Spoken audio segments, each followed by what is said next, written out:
안녕하세요. 달구지 TV의 제임스입니다. 오늘 데릭하고 인터뷰를 짧은 시간이나마 했습니다. 전자에서 이야기한 것처럼 트러킹 비즈니스는 누구나 도전할 수 있는 것이고, 또한 트러킹에 도전하신 분들의 연세는 중요하지 않다는 겁니다. 제가 말씀드린 것처럼 트러킹의 리타이어는 자기 신체가 다하는 그날까지 트러킹은 언제든지 할 수가 있습니다. 운수 회사마다 드라이버로서 오너 오퍼레이터로서 응시하는 게 다 틀립니다. 갤럭시 트랜스포트 같은 경우는 100% 오너 오퍼레이터로 조직된 회사고, 자기 차를 가지고 운수회사에 번호판을 달아서 운수회사의 로드를 받고, 그리고 대리과 같은 그런 사람의 지시에 따라서 안정된 온타임 딜리버리를 하는 게 드라이버의 목적이죠. 차주입니다. 차주. 오너 오퍼레이터는 한국말로 이야기하면 단순하게 차주. 차를 가지고 운수회사에 들어가서 일을 하게 된다 이거죠. 그리고 이 회사는 제일 처음에 들어오기 위해서는 이 회사의 입사 지원서에 모든 자기 자신의 드라이빙 히스토리하고 모든 기록을 전부 첨부를 해야 됩니다. 그리고 거기에는 크리미널 레코드도 있어요. 크리미널 레코드는 범죄 기록 확인서에서 캐나다 토론토에서 발생해주는 캐나다 경찰국에서 발행하는 이 범죄 사실 확인서입니다. 그것도 들어가요. 그리고 마약을 했는지 안 했는지 마약 확인서도 들어가고, 그리고 입사할 때는 마약 확인서 그것을 마약 테스트를 하는 곳에 가서 마약 테스트도 합니다. 이렇게 서류 전형이 되면은 마약 테스트 여러 가지를 검사한 다음에, 그리고 나서 최종적으로 로드 테스트를 합니다. 로드 테스트는 운수회사에서 지정한 그 코스대로 움직이면서 이제 테스트를 하는데, 그 옆에는 인스펙터가 있습니다. 경력이 있든 없든 그 사람들의 지시에 의거해서 반드시 운전을 해야 합니다.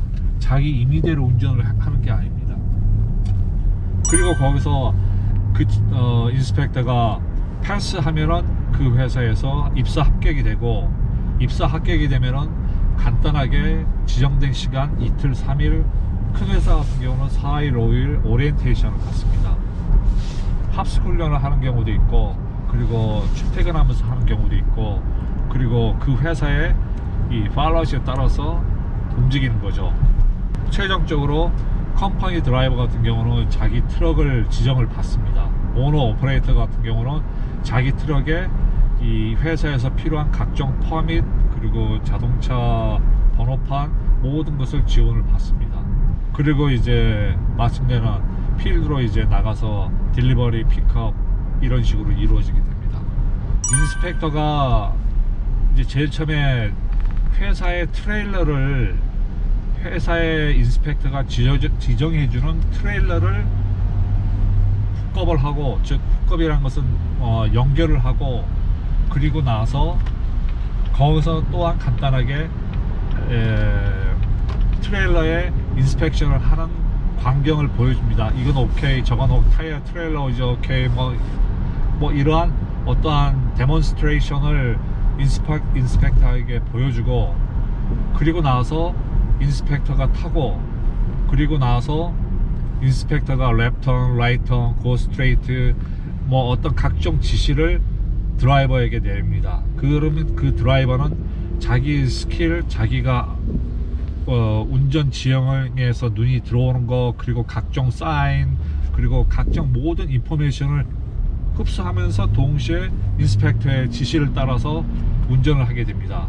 그 운전 시간은 보통 1시간 이내입니다. 보통 한 10분, 20분에 끝날 수도 있고, 멀리 나가는 경우 하이웨이를 만약에 타게 되면 뭐 1시간 이내로 걸리겠죠. 근데 보통 자기 터미널 내 구역에 이 웨어하우스를 돌고 약간은 혼잡한 데로 들어가서 드라이빙 테스트 겸 드라이버의 스킬, 그리고 사인 읽는 법, 그리고 차선 타는 법, 그리고 엑시 나가는 법, 모든 것을 그 인스펙터에 의해서 점검 사항을 받게 됩니다. 그리고 제일 중요한 속도 리밋, 스피드 리밋을 또 보게 되는 거죠. 그리고 마지막으로 들어올 때는 이제 인스펙터에 따라 틀리겠지만 백킹을 얼마나 잘하는지, 트레일러를 몇 번 덕에다가 집어넣어라, 어디에다 주차를 해라, 그러면은 백업을 해서 트레일러를 안전하게 넣는지 확인이 되면서 그게 최종적으로 결정이 되고 나오게 됩니다. 그리고 나서 인스펙터가 이야기를 하죠. 패스, 페일. 패스하게 되면은 방금 이야기한 대로 그렇게 들어가는 것이 회사의 그 모든 입사 지원서에 적혀져 있는 사항대로 이 리크루터나 휴먼 리소스나 아니면 세이프티 디파트먼트에서 각종 인포메이션을 주고, 그리고 이메일로 그 상황을 알려줘서 그 다음 지시를 따르게 됩니다. 그러니까 정확하게 이야기하면 회사에서, 내가 지원하는 회사에서 무슨 서류가 필요할는지는 그 회사에서 지정을 해주는 폼이 있습니다. 스펙이. 그 스펙에 따라서 전부 준비를 스텝 바이 스텝으로 해서, 그리고 입사 지원서까지 하게 되면은 모든 서류가 완성이 되고, 그리고 나서 그것을 이제 제출을 하게 되는 거죠. 그리고 나서 회사에서는 그것을 서류를 검토하고 우리 회사에 맞는 사람인지 아닌지 검토를 하고 뭐 어쩌고 저쩌고 블라블라블 한 다음에, 그리고 나서 전화가 오고 드라이빙 테스트 나오고 이렇게 되고 있습니다. 그렇죠. 워크 퍼밋은 이제 오픈 워크 퍼밋. 워크 퍼밋은 종류가, 워크 퍼밋 상에 자기가 일해야 되는 퍼밋의 이 스테이터스가 트럭 드라이버냐 아니면은 뭐 쿠커냐, 직종이 정해져 있는데 그 직종을 변경해서는 안 됩니다. 나중에 영주권 신청할 때 문제가 발생되게 되고, 그리고 또 워크 퍼밋 같은 경우는 자기가 일해야 되는 회사가 지정이 되어 있고 직종이 지정이 되어 있습니다. 워크 퍼밋 상에. 그렇기 때문에 그 회사를 옮겨서 다른 직종을 하게 되면 바이올레이션이 되고, 그게 어떤 나중에 자기가 이미그레이션 할 때 문제 발생이 될 수가 있습니다.